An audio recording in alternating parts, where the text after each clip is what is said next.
Ricky Carmichael, you're on Driven to Ride. Thanks. Thanks for having me on. I'm glad to be here. And yeah, man, just rolling along. This is a slower part of the time of the year for me. It's a time where I can rest, and I wouldn't say rest, but just kind of unplug a little bit, not have the daily grind and the travel. That's for sure. But yeah, thanks for having me on, man. Yeah, no, it's an honor. The pleasure's all ours, and we really appreciate you taking the time. So, um, let's jump right into it. I know this is probably a silly question, and you probably don't get this question a lot, but let's just start from the beginning. What do people know you for? What's your claim to fame, or I guess claims to fame in your case? Well, for people who don't know who I am, I uh, I I raced motocross, motocross, supercross. That's what was my sport. I turned pro in 1997 and raced all the way through 2007. It's a 10-year span. Back then was pretty respectable. And luckily for me, I didn't have a lot of injuries, so I was at most of the races. I only missed one Supercross season with a torn ACL that I had to have fixed. So in 10 years, I was at most of the races, and luckily, I won a bunch of championships, a bunch of races, and just was really fortunate. I had some great people along the way that I got hooked up with early on in my career.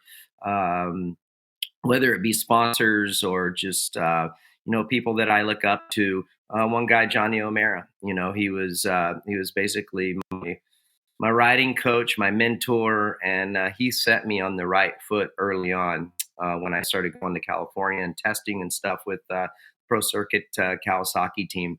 And one thing just led to another, man. I just, like I said, I got hooked up with great people early, and the next thing you know, I won some championships and won some races.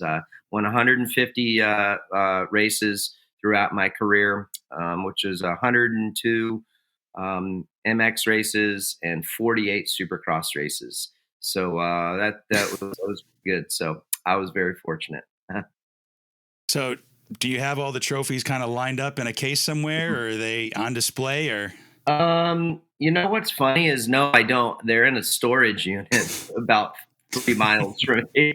3 miles from here. I have my championship trophies. You can't really see them. I have some number one plates, but I have some championship trophies. Actually, I can see one little super championship trophy. That's the top of it over there beside this little chair I got over here. But no, I don't. At my parents' house, their old house, we used to have them all set up, and and they kind of liked it because they were my parents were a huge part of my success.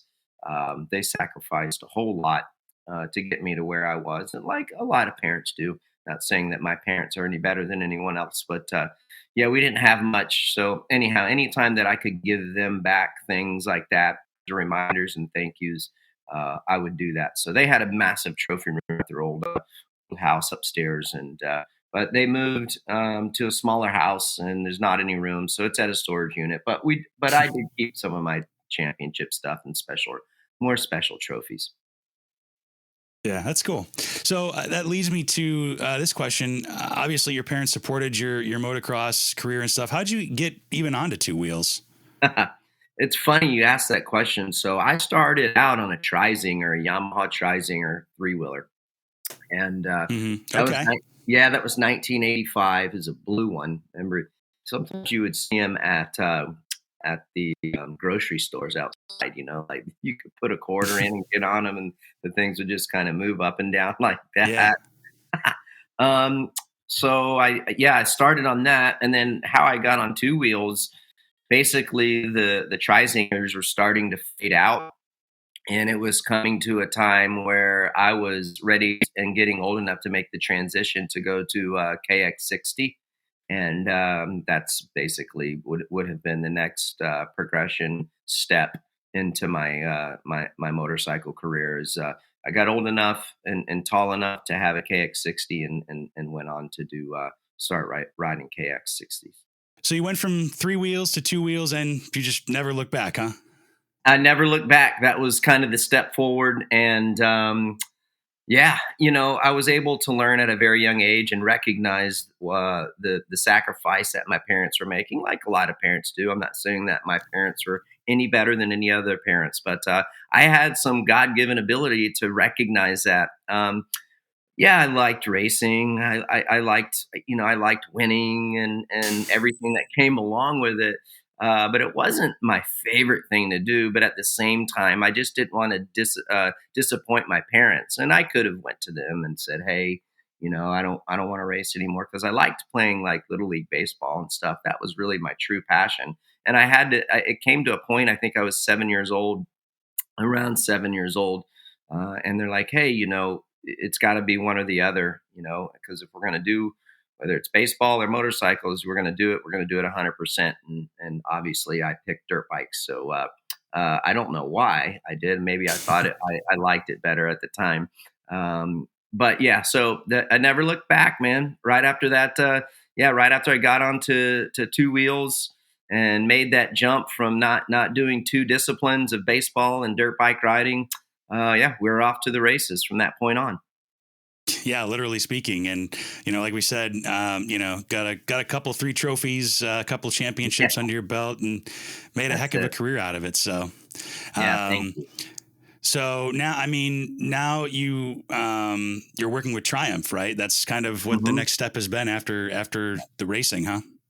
Yeah, for the most part. So when I stopped racing professionally, I got some great opportunities in the four wheel side of things, and raced some NASCAR. I raced NASCAR Truck Series for about 2.5 years. I did like a abbreviated schedule one year, and then raced the series 2 years after that, and so that was a lot of fun.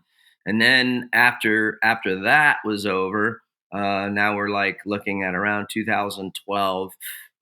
Carrie Hart and I had the RCH race team together, so that was fun. And while I was doing that, and while Carrie and I had RCH, I was dipping my toes into the broadcast scene, and doing some shows here and there up in the booth with Ralph and Jeff at the time, and then they had me doing some floor announcing, which I absolutely hated. Thank goodness I don't have to do that anymore. Um, yeah, and so as time expired, and we shut down RCH, and then things started to run dry on Suzuki, and we weren't sure where they were headed. And I had some opportunities, knew some people that I knew at Suzuki that left there and went to Triumph, and they said, "Hey, we're probably going to be developing a off-road bike, a MX SX line, enduro line, motocross bike, and man, we'd love for you to be involved." And now, this would be like 2018, 2019 when when the talks were happening, for sure Hmm. 2019. And yeah, one thing led to another. I know we keep saying that, and I'm like, absolutely.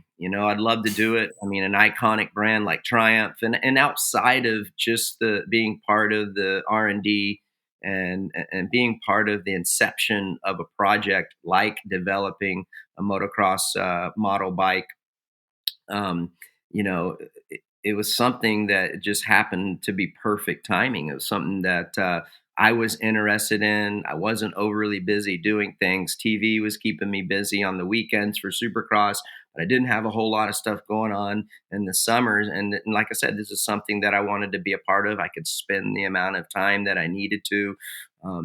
I'd learned so much through my professional career, riding for Suzuki, riding for Kawasaki, riding for Honda, and racing on a steel chassis, racing on an aluminum chassis, racing on a two-stroke, racing on a four-stroke. Just I just hit it at the right time, and had learned so much from so many great people, engineers and things like that. So I'm like, man, I would hope that I could take the knowledge that I learned all those years and pay it forward to developing this new series, or this new model that they're making. And yeah, so that was how the journey started, and that was the thought process behind it. And they believed in me, and at the same time, I was kind of dipping my toes in the sand, which I know you and I will talk about on the adventure side of things. So it Yeah. was really a match. Yeah, it was really a match made in heaven. It really was, and has been.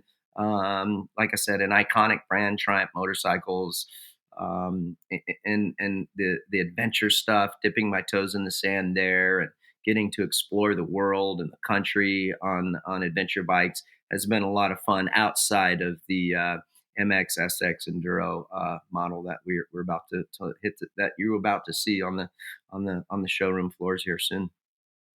Yeah, yeah. So, you debuted the Triumph just a little while ago, right? And I think I saw a video of you flying through the air on it, right?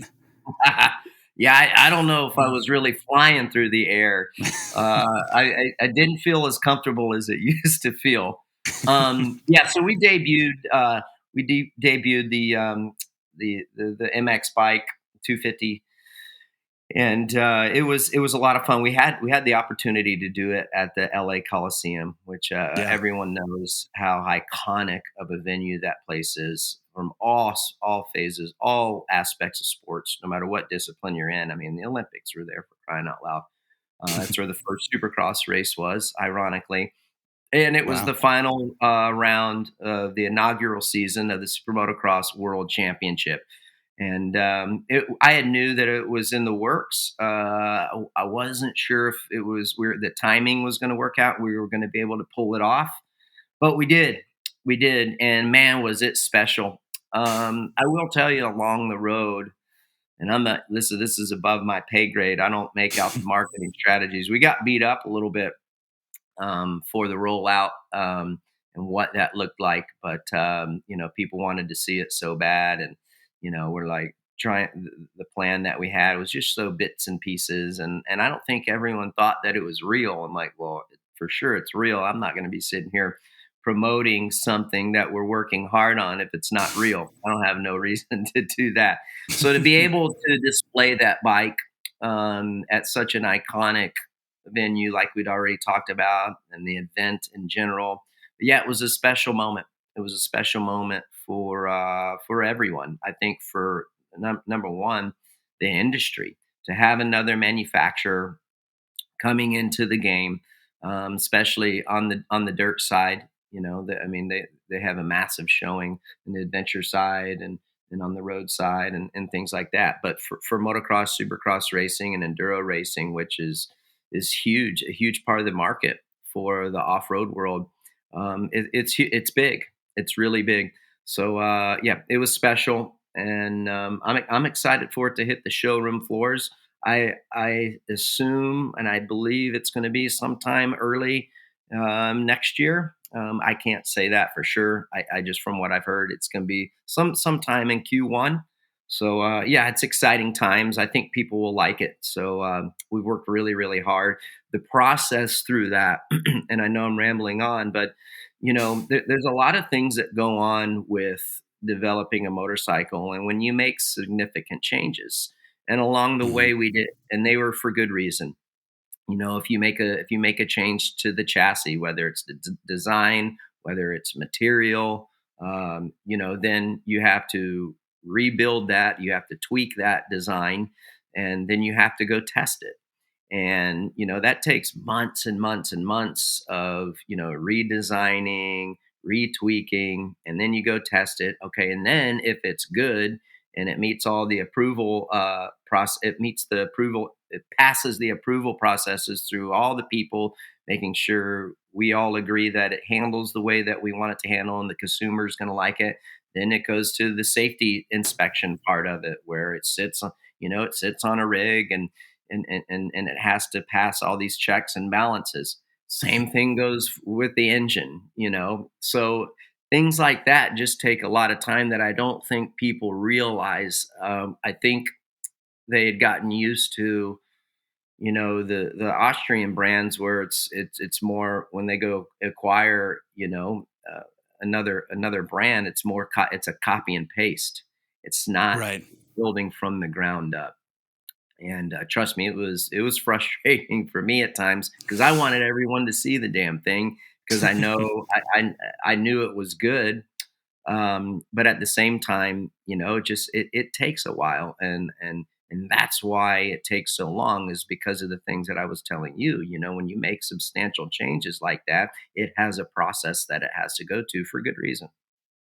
Yeah, nothing exists in a vacuum. And I mean, just like when you No. hear about, cars that are in development, or just, I mean, even just street motorcycles. I mean, it's a whole thing. I mean, like you said, there's not just the design, there's the safety and the emissions, and there's all kind of hoops to jump through. You can't just slap a bike together and call it good, unfortunately. So, Yeah, and and that's the thing. I think we saw it a lot with the Austrian brands. It's cool that they were getting acquiring these already existing brands, but it was more or less copying the paste. They weren't starting anything from ground up like we were doing over here at Triumph.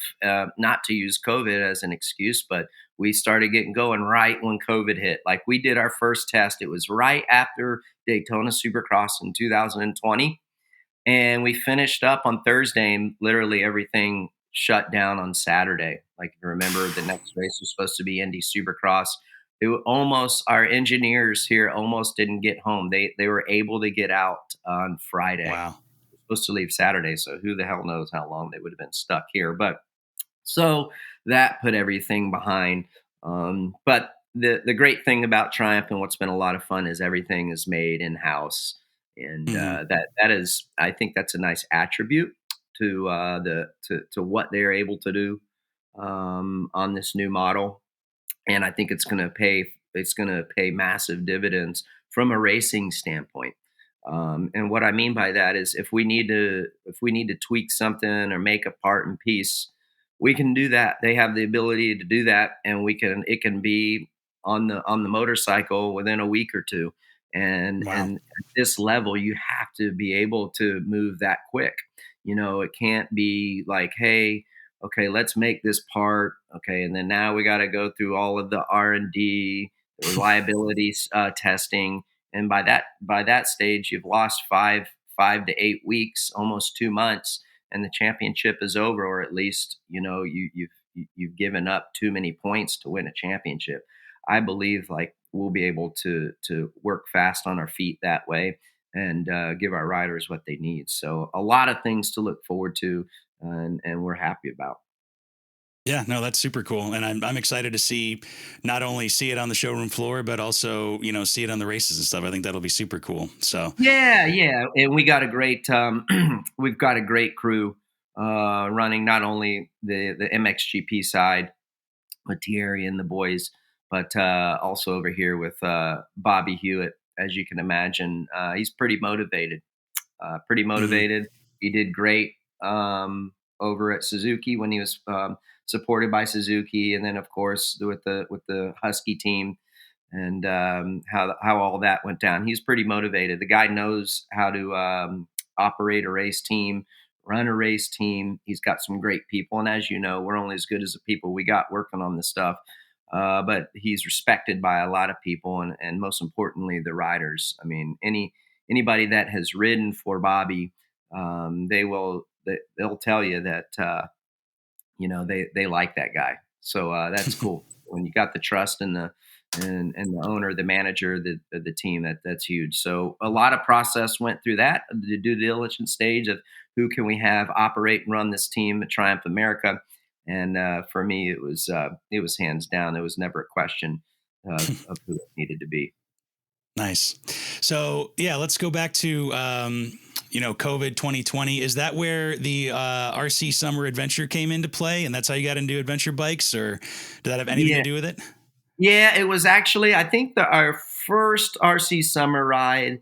We weren't really we weren't really promoting it that much, but I think it started maybe in 2018 or 19. We would Hmm. ride out to Sturgis. Yeah, so I kind of picked it up from Kerry Hart. He would always do that. Get a bunch of group, get a massive group. One year we left Loretta's and went there. We had like 13 of us, and then Kerry kind of went his way. He was doing stuff with Indian, and so JH Leo, in case you guys don't know him, but if you're in the weeds and you follow us on Instagram or you're at the races, you pretty much know he's like my little shadow. So he's a great guy, but he kind of runs my world, does a great job. So we kept it going. And yes, what you said about, so like 2020 come along, and I knew the Triumph thing was it had already happened. We'd gotten our deal done, and so yeah, we were going to use the Tigers. their adventure bike, the 900 and the 1200, whichever one that they wanted me to ride. I love them both for different reasons. Yeah, we started doing that, the RC Summer Adventure. I personally, so we've been so many great places. The reason that we do more of them on the West Coast is because me not growing up out there, there's Yeah. so much to see out there, right? So that's why we mostly gravitate towards the West Coast. The riding is so good, and it comes that idea comes from me and a JH, and some of our other crew that we have on the ride. They often they try to persuade me to look at other routes on the East Coast, but there's just so much to see out on the West Coast. And like I said, I didn't grow up there, so I like seeing new things. Yeah, I mean, the only thing that's more crazy about how big the West is how varied the landscape is. I mean, you can go from forest and mountains to desert in like 3 hours or less. I know you're exactly right. Like, and my mind escapes me on some of the routes that we've gone. But yeah, we'll be in like gnarly mountain route, and then there's greenery because the rain on the mountains, and then like to your point, you get down to the mountain, and then boom, it's just full blown desert, dust storm. But man, have we come across we have we come across some beautiful country out there. I mean, like when we're on the ride, and normally we which sometimes you have to cap it on the amount of guys that come, because if you get too many, just logistically it becomes a nightmare. Not that we don't like having a lot of people on there, but it just logistically becomes a nightmare, and it seems like you're waiting a lot. But it's just fun, the conversations that we have, and I there's so many times, and I say it so much about I could live out there no problem in the summer. Yeah, yeah, it's a super cool area. I mean, and it's so big. There's so many different areas. I lived out Yeah. in the West for a little while, and I tell people all the time, it's some of the most beautiful scenery I've ever seen in my life, hands down. Yeah. Yeah, yeah, without a doubt, and you're just like, "Oh, it can't get any better." It is. I mean, whether you're going over the mountain passes, or you're in one of the valleys running next to a river, one of some of the windy roads there, or you get out into the open plains area like in Idaho and things of that Hmm. nature. You can just see for miles. I mean, and the wildlife as well. The wildlife, what you can see, it's just beautiful. It's peaceful. The smell, the temperature, for the most part, we've been very, very lucky on Hmm. temperature. We've had some super hot days. We've had some cold mornings, but nothing that we couldn't handle, or we're like, man, we're really miserable today. Um, so yeah, to your point, it's absolutely beautiful. Yeah. So that kind of leads me to, there's a lot of prep into an adventure ride. I mean, especially because you're going for 5, 6, 7 days at a time. You're dealing with hot days, cold mornings. I mean, there's Route rain. I'm sorry. Routes. Yeah, I said routes and where Yeah. you're gonna stay, bucket list, not even bucket list item, but checklist items. Yeah, there's a lot that goes on in logistics and planning, and that is a great question. So for me, I don't do a lot of this is where Jake gets the credit, and Ray Butts from United Motorsports. He was at Rocky Mountain for a long time, so he had ridden a bunch in the West Coast, Utah, Colorado, you name it, Idaho, all those places on the West. And so they really sit down, JH and Ray does, and come and look at routes, suggested routes. They got apps and guides of online that anybody in the adventure world can go and check out. Hmm. I give them a general idea, like, "Hey, man, let's do it on the West Coast. Like, we'll pick a region, and then I'll be like, hey, I'd really like to go here, or I'd really like to check this out, or hey, I'd really like to stay." For one example, we came across Darby, Montana, and Hmm. for those of you who don't know Darby, that's where Yellowstone is filmed. So we stumbled across this killer these like log cabins. The mind escapes me.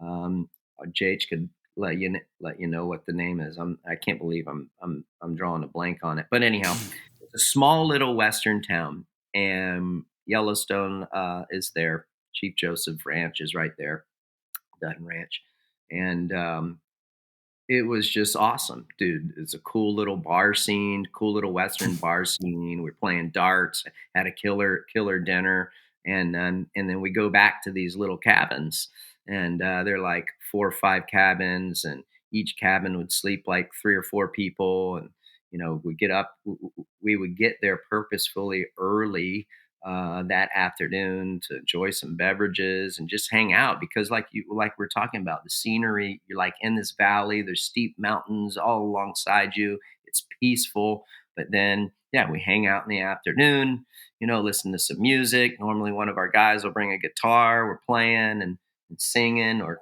I wouldn't even call it playing and singing, but having a good time.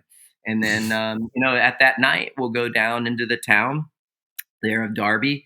And yeah, we'll go have a great dinner and check out a little Western bar and just enjoy it, right?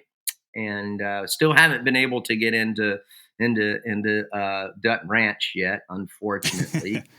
Yeah, but so yeah, it's stuff like that where I'll make suggestions and then they'll try it, and then Ray and JH will put their minds together and then find the cool mountain passes to go over to eventually get to those stops. So lots of logistics go on. Basically, the inception starts, for the following RC Summer Adventure ride. If we finish on a Friday or a Saturday, it starts on talks on the last night of the current ride. It's like, hey, Hmm. what do you guys think about next year? Where should we go? Should we go, first, what region should we go to? And or what works good for Triumph? Where there's also things logistically where you have to think about where is easy to fly into, where there's a great Triumph dealer, or that Triumph dealer might think or might like to have us and host us for a day, or come to their dealer, because we try to pay it back to them as well, because they do so much for us and provide so much for the For sure. summer ride, as well as the fall ride as well. So a lot of things, again, a lot of things come into play, and that's how it starts. It's like, hey, what region we going to? I'd like to hit this. Some of the, like I said, the Darby, Montana, the location, that's pretty much a staple. We did not hit it this year just because our route would have taken us way too far off the path. But we've been there 2 or 3 times. Wow. So, aside from Darby, has there been any place that you've explored on your RC summer adventures that have just completely surprised you? Maybe like you thought, oh, well, we'll just pass through. It's nothing really to see here. And then you were just floored at how beautiful it was. Oh, 100%. Great question. I believe it was, and I need to pay more attention about stuff like this. I always like, what was that? What was that pass we were on? But Beartooth Pass. And I don't know. I want to say, hell, I don't remember where it was.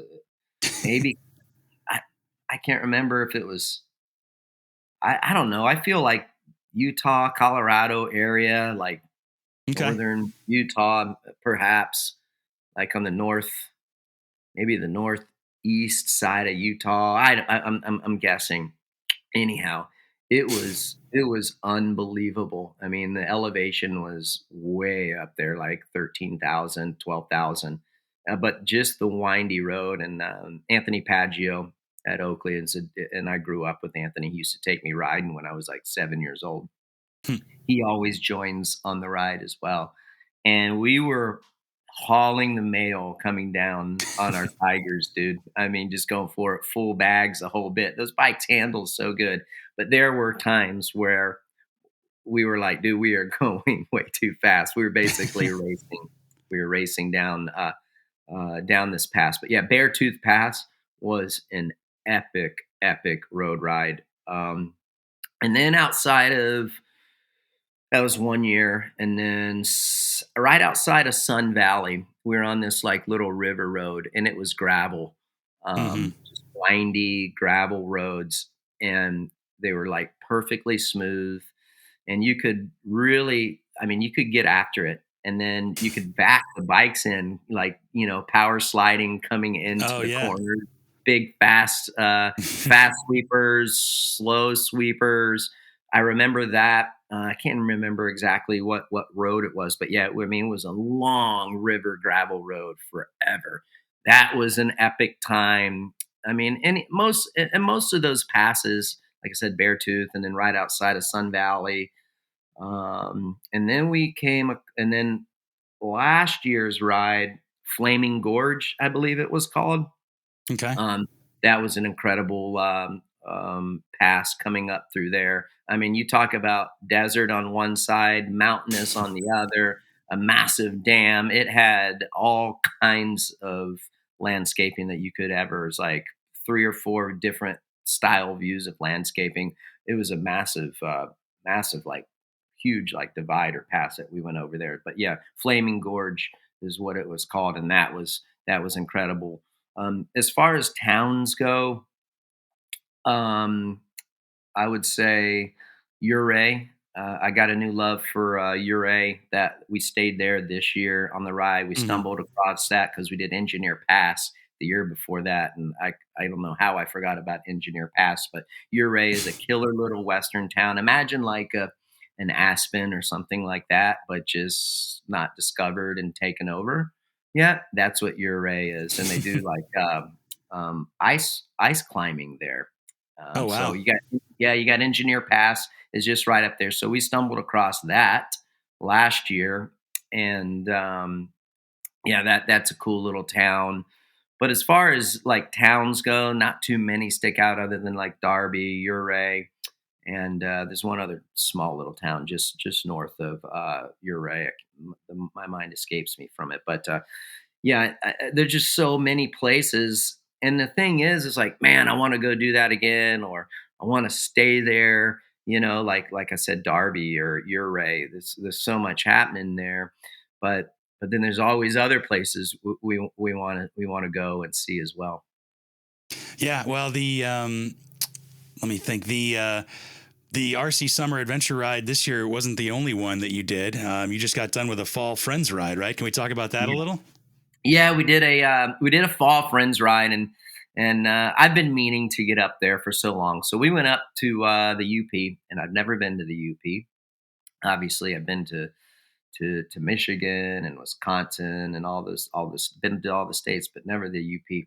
Uh And huh. we went up to we joined Jeff Stanton and Jeff Stanton Adventures there at Two Hats Ranch, and we did kind of like a tour most of the time when he hosts rides. Which, if you've never done it, you got to go do Jeff Stanton Adventure Ride up there and stay at Two Hats. Incredible lodge there that they have in the fleet of tigers that Jeff has and Triumph provides him with.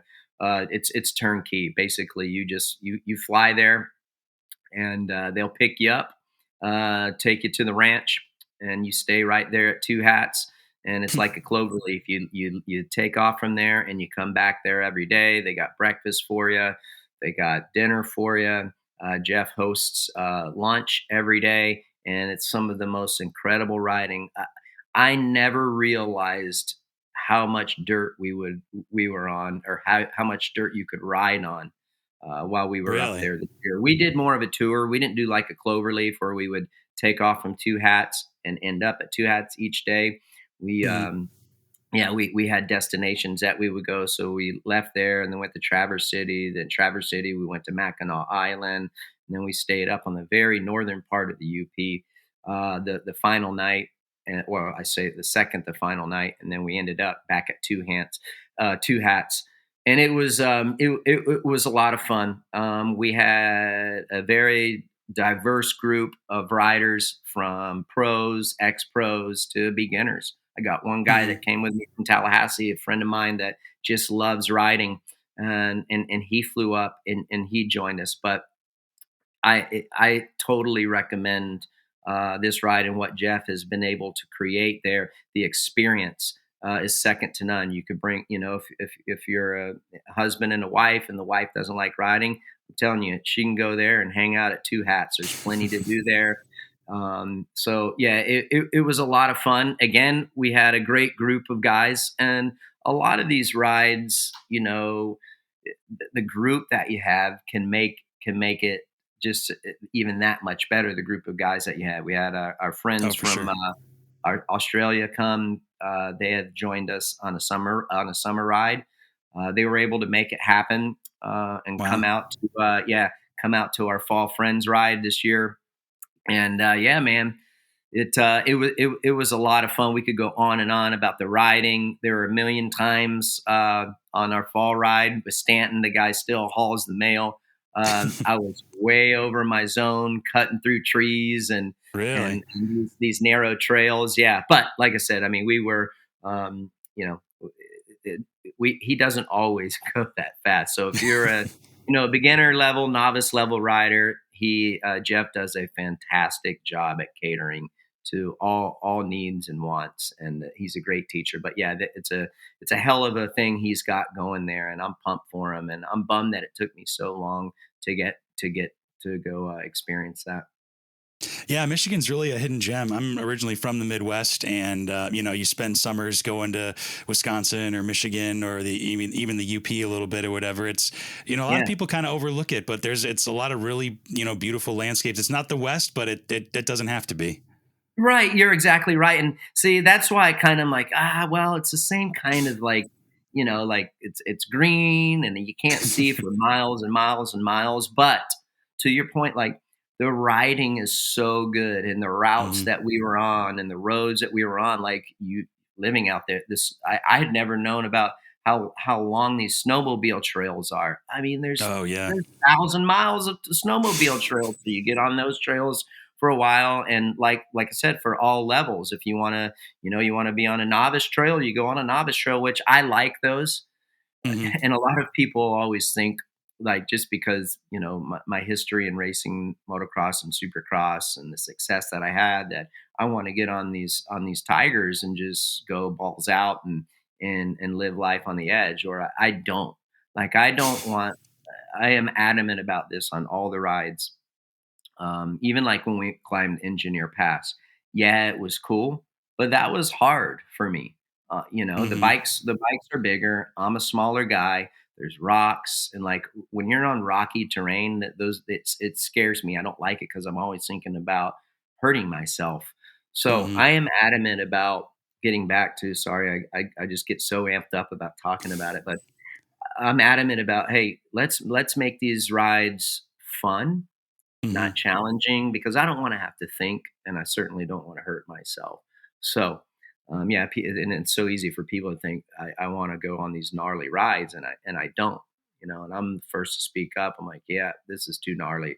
We shouldn't be doing this. And quite frankly, some of the guys that we have on our ride, summer ride and fall friends ride, they'll never. I don't think they would ever say, "Man, that was too difficult." So good on them. They play it off like it was no big deal. But if it was hard for me, I'm sure it was hard for them, and that's no fun for anybody. So I really am taken into account, not only for myself, but for their best, their cause too. Yeah, well, like you said, when you don't have to think about like the terrain right in front of you, you get to enjoy the scenery a little bit, and Exactly, you know, exactly, and I and imagine you guys are probably connected, like on Bluetooth and stuff. So you're probably talking to each other and we communicating, got and We got our Cardo Pack Talks. Those things are a lifesaver. And yes, I mean, we're talking, laughing, as much as they are a huge benefit for safety. And to this day, it blows my mind of why we don't use it at a professional level, oh in sure, yeah. stadiums, pro motocross championship, just a one way talk back to where the rider can't talk, only he has a spotter. From a safety perspective, I Hmm. mean, these guys are pros, and I've used it with professional riders. They love it. It has more of a safety advantage than a non-safety. Some people say, "Oh, it's not safe, a distraction." There's no way. It has way more safety benefits than non-safety benefits. But yes, Cardo has been a great partner of ours. So we do have great partners with Boxo as well. Boxo and Quad Lock, they all make great product and have been supporters of the summer ride and now fall friends ride. But going back to the communication and the cartos, I just Hmm. always think JH takes a hell of a beating. Does he I mean, really? it's basic. Oh yeah, I mean, honestly, we're just most of the time, and a lot of it is rightfully deserved. He asked for it most of the time with his stupid comments and just like you're just like, did you really just say that? Uh, but yeah, we're mostly busting his chops on the whole ride and making fun of him. He starts yelling at us, and I'll never forget this one time. It was one of one of our first RC summer rides. I This might have been back before we had our Triumph deal. Okay. It was me and Paggio and Jason Beam from Beam Designs, and I don't know, we were cutting across somewhere in Utah. I mean, it was a long stretch of just like kind of open desert. And he got so mad at us. We were busting his chops about something, and he was yelling at us, and dude, he just gassed it wide open and like took off from us. We pissed him off so bad on this, but we have a lot of fun on the cardos for sure. It's definitely a nice caveat to have those for sure. Well, every group of friends has one, so. They do. Hey, and it's not like we want to just bust his chops all the time, but he just says silly things. He opens the door up for silly stuff, right? And JH, God bless him, he is a oh dude, he's got every kind of accessory on your bike possible. I like accessories to a certain Mhm. extent. Like I got that little Moscow that little tank bag. Like that's all I need. He's got the backpack tank bag. Like, like to me it gets in the way, not in a bad way. Like again, I'm a smaller guy. The tank bag that they have that I use, a small one, is awesome. I can put my Yeah. wallet in there. We're good to go. And then like our quad lock mounts are awesome, and they have the vibration dampener so your phone don't get smoked. Uh, so I have that. I have the little charger, so I got my charger all the time, and of course, my Cardo. Dude, that's about all I need. Boy, Jake, it's up there. He's got this. Pretty soon, he's gonna have to have like a satellite antenna. So I bust his chops about that stuff. But he's yeah. Every one of the groups has one, and he is that guy for sure. Well, and I'm sure it sounds like he knows that too, so he takes it Oh, in he stride does. for the most part. Yeah. He does. He does. We should do an interview with him one time, and then like a couple of the other crew, and it could be like a live version of just busting his. It'd be like we were on the ride, and we could relive like, hey, let's do this stage today, but we're gonna do it right here, talking to you, and you just hit record. I guarantee you, the people would be entertained. Love it. I love it. Yeah, you talked about it a little bit, just about like the scenery and just the relaxing kind of part of it. What makes the ADV riding so special to you? Like, because you've really dived into it, and I mean, Oh yeah. it's not an easy thing to get into. So what makes it so special for you? Well, and I mean this when I say this is like I I'm fortunate. I'm spoiled.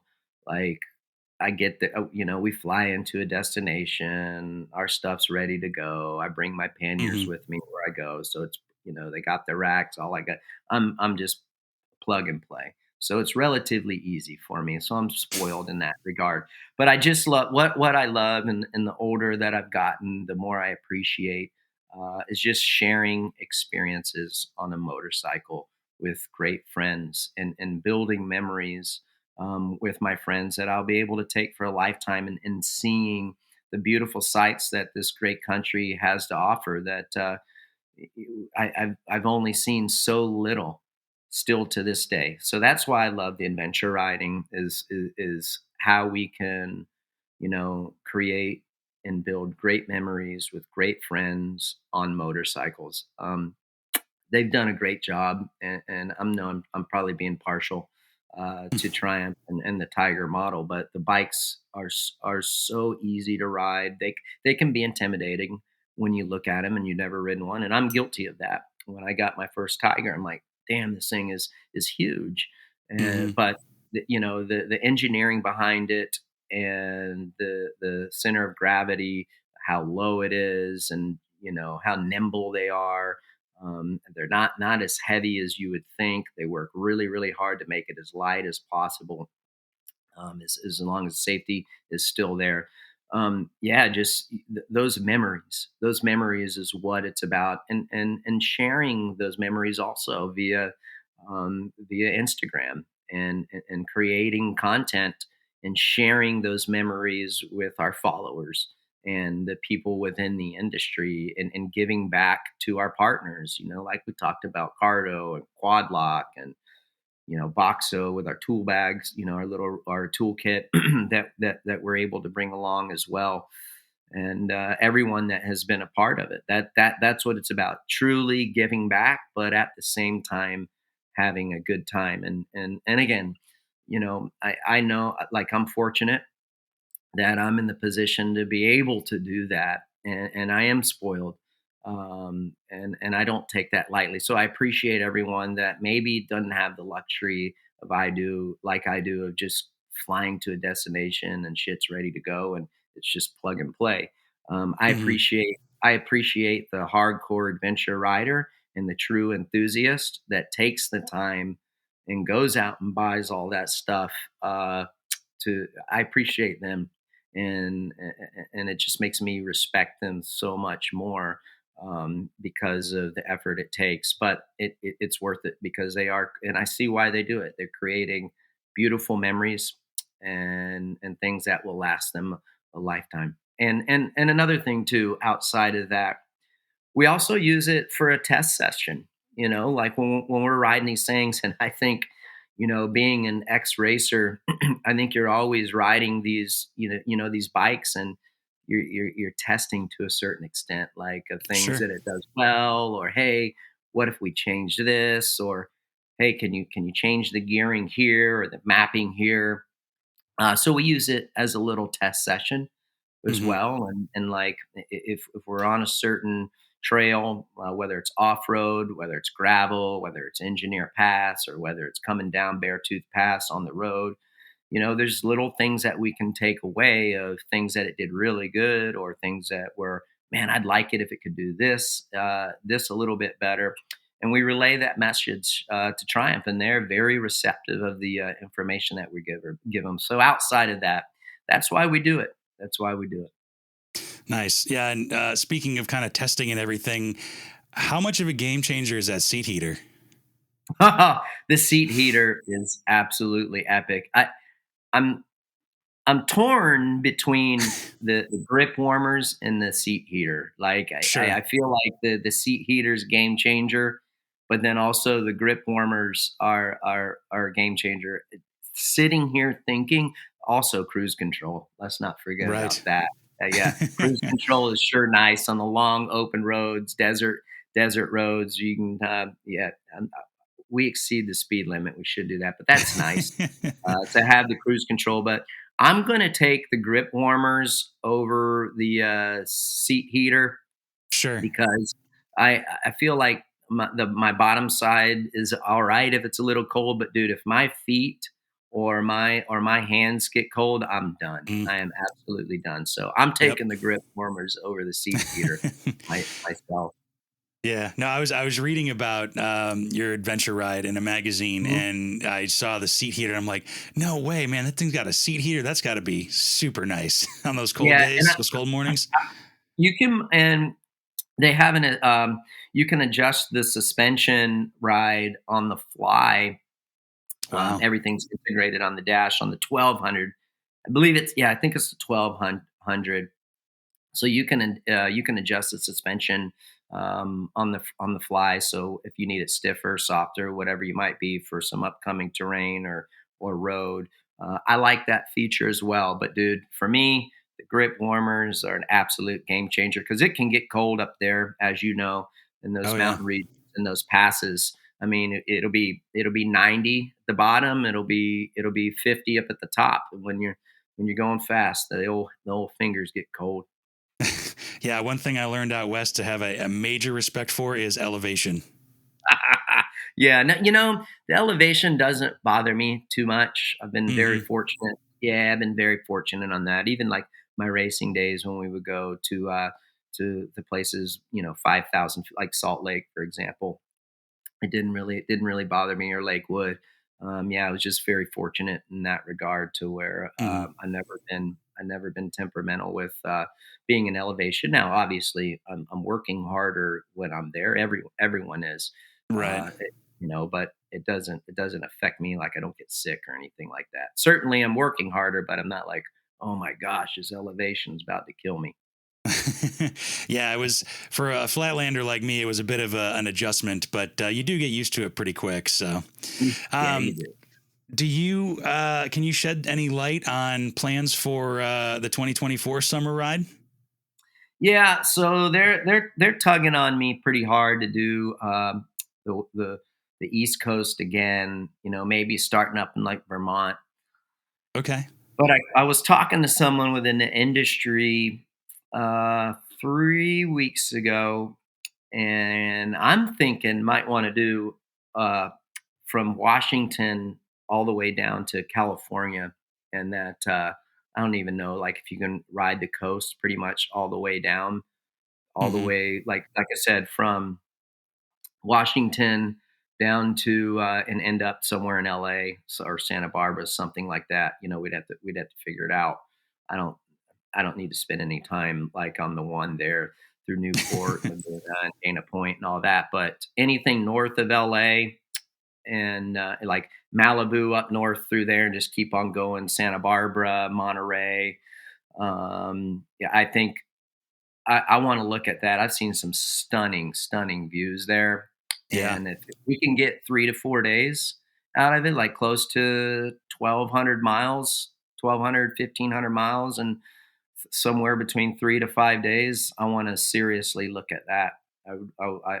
That's on my radar right now. So yeah, little sneak peek. JH is probably going to lobby me to be on the East Coast, just because we haven't done a lot on the East Coast, and there's still a lot. There's still a lot to offer there, dude. I've wanted to do like in the Carolinas also, but that's something like easy for us that we could leave here from Tallahassee and ride our Yeah. adventure bikes up there. So that's why another thing, like I'm like, I don't really think that needs to be the summer ride. I really want to base it. I don't know. I feel like the summer ride, in my opinion, is more of a Western region type of ride. I feel like the base is too big for that ride, and we've always went out there. It doesn't feel right moving it to the East Coast, and then the fall ride should be here on the East Coast, in my opinion. Yeah. Well, thankfully, it's your ride. It's not the J.H. Leo ride. It's the Ricky Carmichael Oh summer no, no, ride. no! You So, didn't make it. No, no, it's JH's ride, and that sometimes I have to remind him of, hey, JH, is this your ride or my ride? Which one are we doing? But to his credit, and Ray, those guys put in a tremendous amount of work, and I'm super super thankful for them working hard as they do, because it's not easy logistically, but that's the way it goes. yeah. Well, that's exciting, man. I mean, I'm excited to see the new bikes out on the showroom floor. I'm excited to see where you go next year for your summer ride and your fall friends ride. Is there anything else that you got going on that we didn't cover that you wanted to talk about? Yeah, that was great. I haven't gotten to talk about my summer adventure ride, and of course my fall friends ride, just because we just did the first one this year. But I'm always open to suggestions as well. Like you guys, you can hit us up on the Instagrams, or Facebook, or Twitter. Give us suggestions. We're open. We're always open for whether it's the summer ride out west on the western side, or the fall ride on the East Coast, suggested routes. And also just, and I've said this a couple times, we appreciate everyone following us. And even though they're not there with us in the flesh on these rides, we hope that you guys enjoy the journey with us, even if it's via social media, because that's what it's about. and sharing those memories and times with everyone else. Yeah, no, that's awesome. One suggestion, if I could make it, is if you Yeah, do a fall yeah, ride again, see if Jeff will take you all the way around Lake Michigan, because you get to see every bit of the Midwest when you go around Lake Michigan. So yeah, yeah. What I think I was asking, what is the diameter around, like, miles around Lake Michigan? Do you know off the top of your it head? it's about 1,100 miles. Yeah, Okay, so it would be a destination. Like yeah, you'd have to it'd do be a full destination. loop. Yeah, yeah, cool. Yeah, but Wow, yeah, if 1,100 it, miles. Yeah, that'd be at least 4 days. yeah. Yeah, you can do it. I've heard people can do it in two if they're crazy enough. I've heard people can take as long as a week. But I mean, yeah, you get to see Mackinac, you can see Traverse City, you can see the UP of Michigan, you can see some cool stuff on the East Coast. Yeah, Yeah. the East Coast of Wisconsin, like Door County. Very, very pretty stuff. So, Right. Yeah. I mean, everywhere that we were it was awesome. Travers was awesome. yeah, Mackinac was great. Like yeah, I love Mackinac. I would have, I would have liked to. It sucks because the day when we left Traverse City and then we went to Mackinac, that day, like we got behind. Like one guy got sick and he had to go do urgent care. He'd been sick. He had Oh, picked up, yeah, he picked up a parasite on his ride yikes. the week before that. Yeah, so he ended up being he was okay, just wasn't feeling good. So we Hmm. and then my buddy who was a beginner, he was riding with one of Jeff's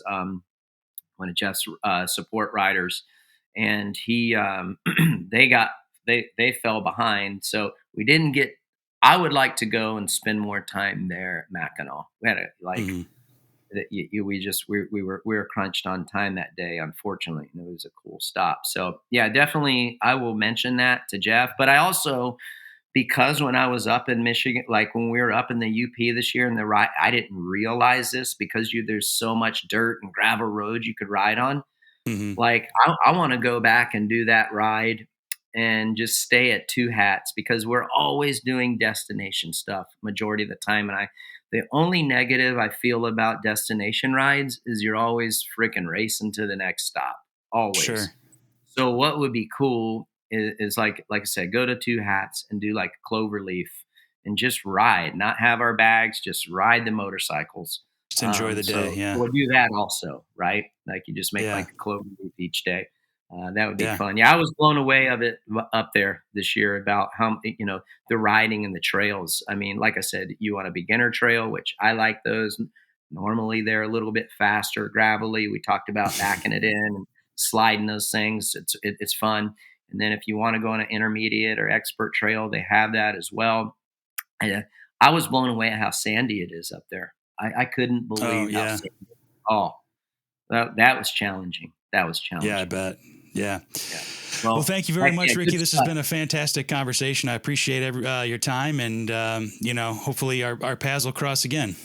Yes, absolutely. Hopefully so. Thanks for having me on.